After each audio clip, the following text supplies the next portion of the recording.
Throughout history, in the back rooms of taverns, in the hidden chambers beneath temples, and in the coded pages of ancient texts, they have gathered. They are the keepers of secrets, the members of orders shrouded in mystery and ritual. We know them as the Freemasons, the Illuminati, the Rosicrucians. But where did the very idea of a secret society begin? Is it a purely human impulse, or does its origin lie in a deeper, more ancient struggle between esoteric knowledge and public orthodoxy? Tonight, we trace the thread back through time, to the moment humanity first decided that some truths must be hidden, and others desperately sought. Long before the rise of modern orders, the ancient world was alive with what we would now call secret societies, the mystery cults. At Eleusis, in Egypt, and across the Mediterranean, these were not societies with secret membership rolls, but schools of secret knowledge, esoteric knowledge, reserved for the initiated. Their promise was direct, personal salvation. Through elaborate rituals, participants would experience a symbolic death and rebirth, gaining assurance of a blessed afterlife. This was knowledge you couldn't just read. You had to experience it. But can we find a biblical precedent? Indeed, we can. While not a secret society in the conspiratorial sense, the Old Testament describes a class of artisans and craftsmen endowed with a spirit of divinely inspired wisdom. Of Bezalel and Oholiab, chosen to build the tabernacle, God says, "I have filled him with the Spirit of God, with wisdom, with understanding, with knowledge, and with all kinds of skills, to make artistic designs and to engage in all kinds of crafts." Exodus chapter 31, verses 3-5. This establishes a powerful link, the concept of a guarded, God-given knowledge necessary for building a sacred space. This is the primordial seed of the Guild, a group set apart by its specialized, almost mystical skill. This idea would echo powerfully millennia later in the halls of Freemasonry. The fall of Rome scattered the ancient mysteries, but the impulse did not die. It found a new vessel in the medieval guilds. The stonemasons, in particular, possessed secrets of geometry and architecture that were literally the key to building civilization. The great cathedrals. These operative masons protected their trade secrets with initiation rites and binding oaths. But another, more dangerous thread was being woven, the thread of heterodox belief.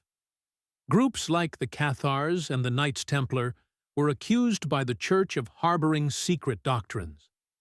The Templars, especially, with their sudden wealth and power, became a template for every future conspiracy theory. A wealthy, connected, and supposedly secretive order with its own agenda. This is where the secular and biblical narratives collide explosively. The Church, as the arbiter of public or exoteric truth, saw these groups as a threat. They echoed the biblical warning against secret knowledge that leads away from orthodoxy. See to it that no one takes you captive through hollow and deceptive philosophy, which depends on human tradition and the elemental spiritual forces of this world rather than on Christ. Colossians 2:8. The lesson was clear. In a world with a single source of truth, any alternative knowledge system had to operate in the shadows. The true birth of the modern secret society occurred during the Enlightenment, with the transformation of operative stonemasons into speculative Freemasonry. No longer about building cathedrals of stone, it was about building a better society, using the tools of reason, morality, and brotherhood. This was a radical departure. For the first time, a secret society was not primarily about esoteric salvation or trade protection, but about social and philosophical reform.